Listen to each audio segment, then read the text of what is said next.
Good morning, all. The next topic is Gestalt psychology. It is from History of Psychology and it is a continuation of the last session. Gestalt psychology. Actually, Gestalt psychology that school was developed by a group of German scientists. It was developed in Germany. The major proponents of Gestalt psychology was the Kurt Kofka, Wolfgang Kohler, Max Wertheimer, Kurt Lewin, etc. The viewpoints of Gestalt psychology was entirely different from behaviorism, structuralism, and the functionalism. But actually, it is entirely a different stream. The meaning of German noun Gestalt. Gestalt is the configuration or organized as a organized all, which means that our perceptual field or our recognition field, that means every individuals have an ability to recognize any type of event, object, sound, or such type of matters. Actually, we recognize the matters and we identify the particular matters and give meaning to our sensory input. If we heard any type of sound, what we'll do? If we heard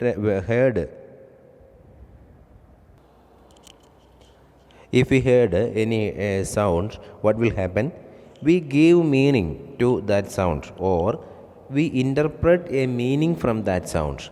That process, there is an organizing tendency, there is an organizing nature in such a phenomena. In the case of visual information also, there will be an organized nature.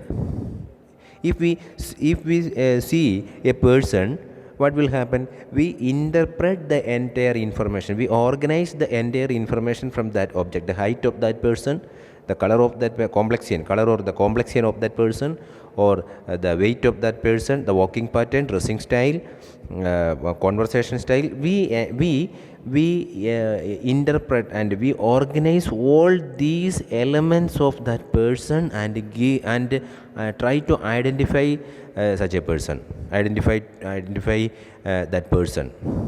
That is called the organizing tendency. Then even in the case of touch, taste, and in some other matters also, some other senses also react or recognize the matters in this way. We organize certain elements of objects or taste or touch or sounds and recognize and give meaning to that particular sound or the information. That process. Then the Gestalt psychologists found that there is a large type of organizing tendency. They explained the organizing nature of individuals. So they believed that all is important than its part. Whole is important than its parts. Part is nothing, but all is important. We organize various parts and give meaning to our sensory inputs. ചില സമയത്തെങ്കിലും നമ്മൾ കാണുന്നതോ കേൾക്കുന്നതോ ആയ ഇൻഫർമേഷനെ അതിൻ്റെ parts അല്ലെങ്കിൽ അതിൻ്റെ organising tendency നമുക്ക് ഉണ്ട്. Recognise ചെയ്യുന്നതിന് organise ചെയ്യും. അതിനെ ബേസ് ചെയ്തിട്ട് ഒബ്ജക്റ്റ് കണ്ടാൽ അതിൻ്റെ ക്യാരക്ടറിസ്റ്റിക്സ് അല്ലെങ്കിൽ പ്രോപ്പർട്ടീസ് നമ്മൾ എന്ത് ചെയ്യും? We have to analyse the properties of that object and try to identify or recognize that object. It is the general tendency of an individual. The Gestalt psychologists focus on that organizing tendency of individuals, and they had developed various theories around hundreds type of organizing tendencies of individuals and organizing principles. Okay, then that we'll discuss later in detail. But this Gestalt psychology focusing on the all is important than its elements or parts. then they explained that perception has an organizing nature. Perception has an organizing nature. And they found that background also incorporated in the interpretation. Background also incorporated. When we see, and in the case of visual information, when we see an object, we analyze the background of that object too. Then we interpret it. Then we recognize that information, that object, on the basis of the background too. We have to explain that background, the meaning of the total meaning. We get a conclusion from the background and the object. There is a close relationship between the figure and its background, or the object and its background. Okay, when we see a man, then we interpret the background also. We see we saw a man in the bus stop. We saw a man in a bus. We saw a stranger in front of our college. Okay, the background is important. We saw a very wild tree in the forest. Okay, likewise the background is important one. Okay, we see a couple in the seashore. That means in the beach. We saw a couple. Then background is important. Where, when, and where. Okay. Then that when and where is fulfilled by the background analysis. Okay. This Gestalt psychology was strongly opposed to the traditional views of psychology. It is the traditional view. It opposed to the traditional views of psychology. Here are some examples. Gestalt psychologists explained that individuals have an organizing nature, and they have a tendency to perceive or recognize an object or picture, recognize an incompleted picture as a completed one. It is the human tendency. Individuals have a tendency to perceive an incompleted picture as a completed one. Then, see the picture of incompleted circle. But we have a tendency, every individuals have a tendency to perceive it as a circle. And W, M, all these pictures are incompleted one, but our perceptual field has a tendency, or our individuals have a tendency to perceive the sensory input, perceive such a type of information in a complete manner. Individuals try hard to imaginatively fulfill that gaps. Through imagination, we filling the blanks and give meaningful interpretation. Okay, that is the organizing nature of individuals. We organize it. We imaginatively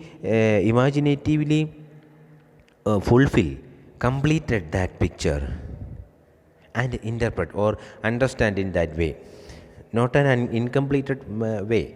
We understand the entire matters in completed way. That is another particularity of Gestalt psychology. The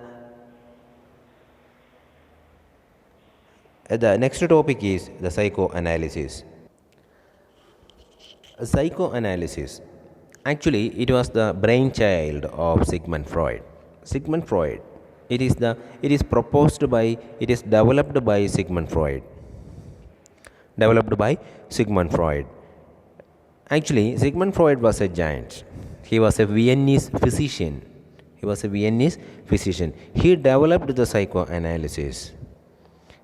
He was a neurologist. Sigmund Freud was not a psychologist. Actually, he was a neurologist. Then come into the realm of psychology. Okay, the invention or the discovery of unconsciousness. His major contribution to the realm of psychology was the invention or the invention of the unconscious level of mind. He found that every individuals have an internal background and internal force to do a behavior. That internal force, he literally or he pointed out that it is the unconscious level of individuals. Actually, this the psychoanalysis was very much contrary to the Gestalt views, behaviorism, structuralism, functionalism, and all other existing views. There is a Actually, he believed that there is a strong force behind every behavior, the unconscious level of mind. The unconscious level of mind, it is not appeared in the conscious level. It is driving from behind. Actually, it was driven us from the back. It is filled with the unconscious level of mind is filled with the repressed wishes, desires, feelings, drives, etc. It is the hidden part of human mental life responsible for behavior. Actually, the mental life, the majority part of the mental life was the unconscious level. It is the unconscious level of human being. The conscious part is only a few. It is a few part of mental life was visible. That is the conscious level. Actually, but the all other part was regulated by the unconscious level. He explained that it is the levels theory of psychoanalysis. There are three levels in consciousness, that is the conscious level, preconscious level, and unconscious level. Preconscious level and unconscious level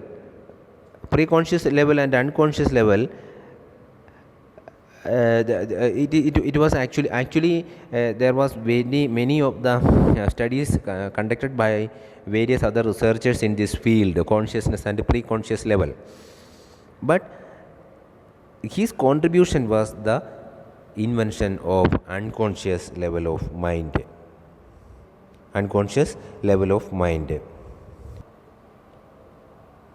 He explained that the unconscious part of mental life regulate the entire behaviors, because it was contented with the entire experiences of the individual. The entire past experiences are filled in our unconscious level of mind. The unconsciousness also enriched with aggression and sexual desires and other unfulfilled wishes. It was enriched with various types of energies, libidinal energies. Another point of another concept of psychoanalysis was the libidos and libidinal energy. According to Freud, libidos are the pleasure-seeking tendencies and libidos energize our desires. Okay, then the unconscious level of mind plays a major role in individuals' behavior. Actually, this theory was widely criticized because we can't prove scientifically such a type of phenomena. How did we examine the unconscious level of mind, conscious level of mind, or even the preconscious level of mind? We can't examine it. We can't conduct any type of experiments on it. So this theory was widely criticized, but still existing one, because we can't prove it, but all of us can experience it. All of us can experience it. So there is this theory still relevant and existing one. Okay, the next part of the psychoanalysis theory is the structure of psyche. According to Sigmund Freud, there are three structures: id, ego, and superego. These three structures are responsible for human behavior, because id is completely contented in our unconscious level. ego states ego states ego state go through these three level. That is, the three level means the conscious, pre-conscious. Ego is completely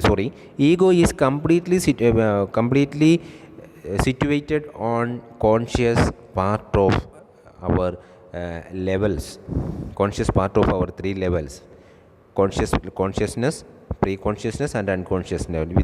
Within these, it was situated on ego structure, situated within the conscious level. Then the superego actually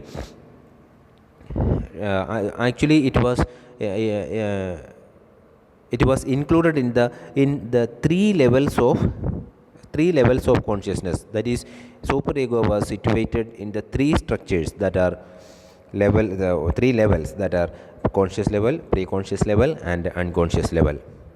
Okay, the structure situated on unconscious part of unconscious level, and the ego structure situated on the conscious part. Superego situated on these three levels: conscious levels, pre-conscious levels, and unconscious levels. The next part of this theory was the psychosexual development. Freud clearly stated that there is a corresponds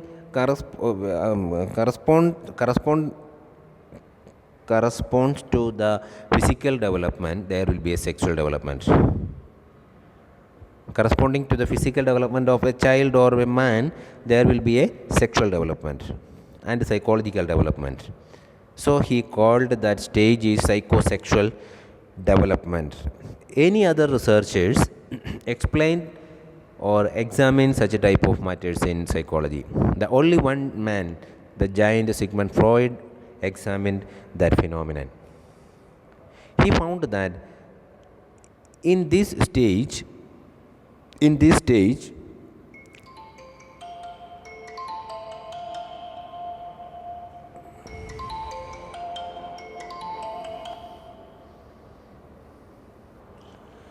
actually in this stage, psychosexual development, in this stage we can Freud analyzes each and every developmental stages. That is, the first stage he named oral stage. He found that a newborn baby has certain pleasure seeking activities, pleasure seeking reflexes, because he believed that it is the oral stage. The newborns till the age of the second, the person also shows certain behaviors that is purely concentrated on mouth. Freud taught us the entire pleasure seeking behaviors accumulated on the mouth region in newborns. ന്യൂബോൺസിൻ്റെ mouth റീജിയനിലാണ് ഇതെല്ലാം develop ചെയ്തിരിക്കുന്നതെന്നാണ് അദ്ദേഹം പറയുന്നത്. Then after the second years, the pressure accumulation area also changed into the anus part.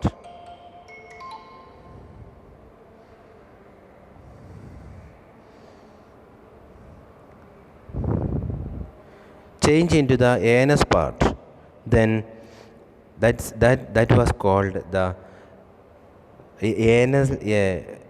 anal stage. First stage is the oral stage, second stage is the anal stage, because he believed that in the second stage the child, the entire pleasure seeking behaviors and entire pleasures accumulated in the anus of the anus and related areas of child. And he found various other matters also. That is the psychosexual development. And corresponding to this area, there are some other part also: the phallic stage, latency period, and genital stages. That was the psychosexual development. We have to study this area in detail later. Okay, the next area is the defense mechanism. The next area is the defense mechanisms. Defense mechanisms means our ego state takes certain measures to protect ego from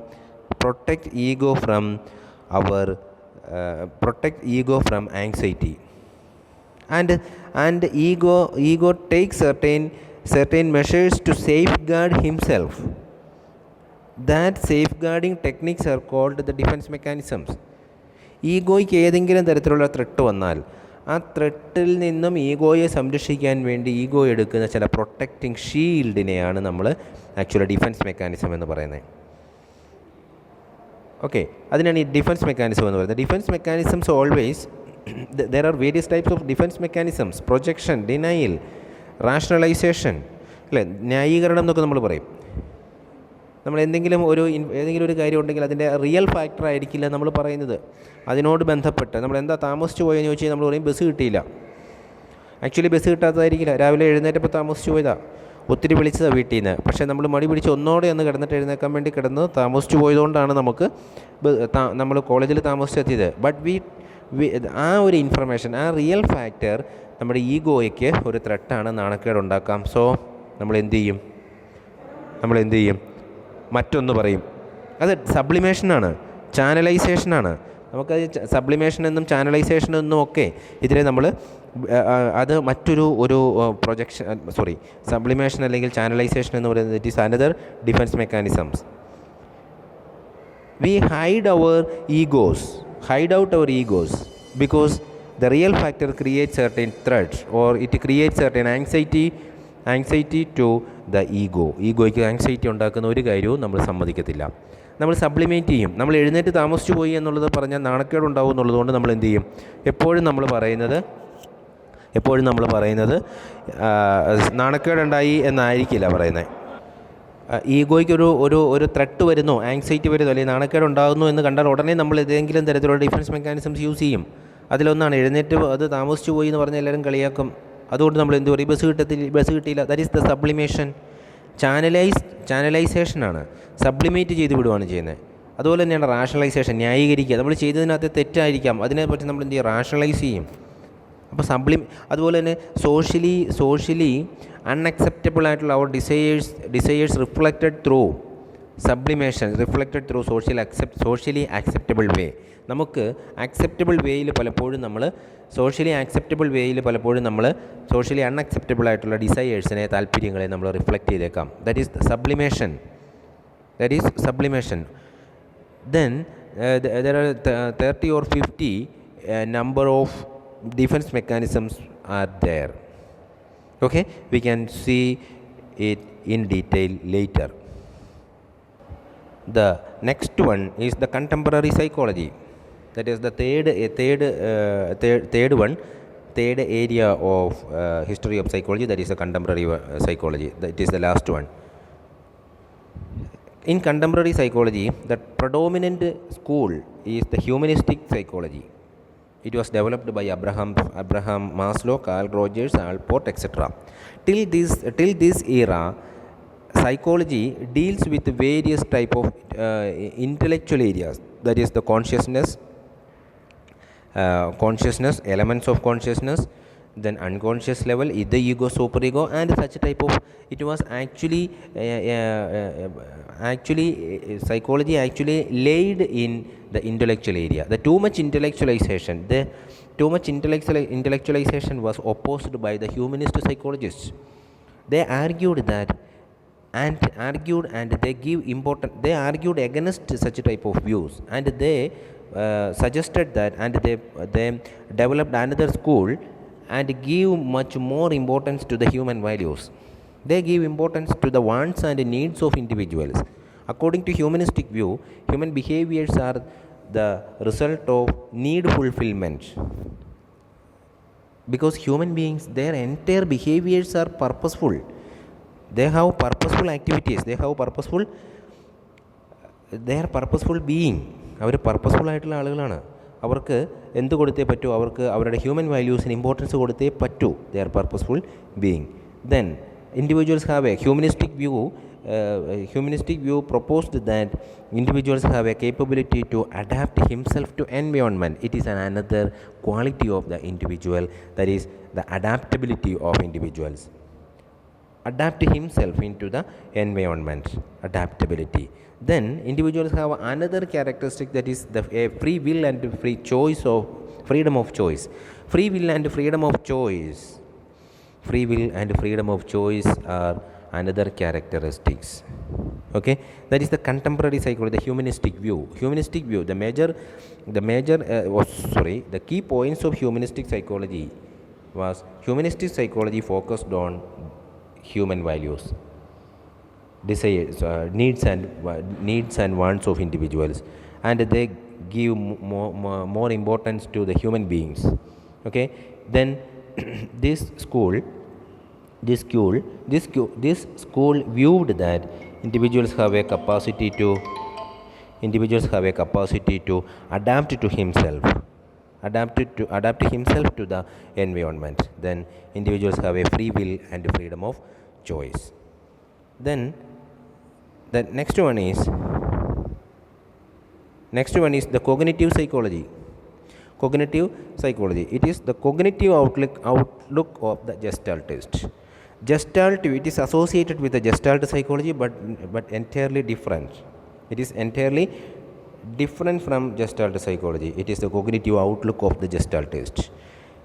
It deals with the cognitive psychology, try to study the thought, perception, memory, language, and other higher mental functions such as creativity, problem solving, insight, etc. It is another area of psychology. The cognitive psychology, it is actually newly developed stream in psychology, and they try to analyze, and they try to study the memory, study regarding memory, language, perception, and some other areas. Like how did we develop our language? എങ്ങനെ ആളുകളിലെ language develop ചെയ്തിരിക്കുന്നത്, എങ്ങനെയാണ് human memory function ചെയ്യുന്നത്, memory system എങ്ങനെയാണ് function ചെയ്യുന്നത്, അതുപോലെ തന്നെ എങ്ങനെയാണ് നമ്മളൊരു പ്രോബ്ലം സോൾവിങ് എബിലിറ്റി, പ്രോബ്ലം വന്നാൽ എങ്ങനെയാണ് നമ്മളതിനെ സോൾവ് ചെയ്യുന്നത്, പ്രോബ്ലം സോൾവിങ് എബിലിറ്റി എങ്ങനെയാണ്, ഇതെല്ലാം തന്നെ നമ്മൾ പഠിക്കുന്നത് കോഗ്നിറ്റീവ് സൈക്കോളജിയിലാണ്. Then Edward Tolman was one of the founder in the school. ഇവിടെയും ഒരു പർട്ടിക്കുലർ ഒരാളെ നമുക്ക് പറയാൻ പറ്റത്തില്ല, ഒത്തിരിയേറെ ആളുകളുണ്ട്. അതിൽ Edward Tolman contributed much more, and he was one of the founder in this school. Actually the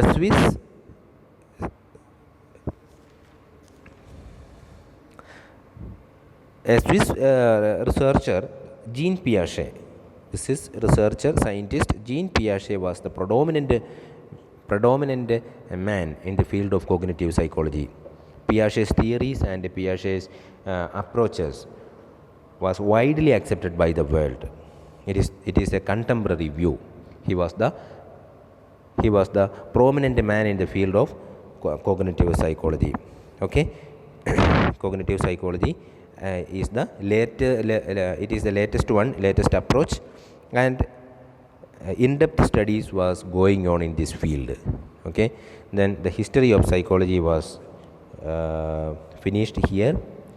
Then your doubts and your any clarification, if you need, you can call me, or we can discuss it in our Google Meet. Okay, thank you very much.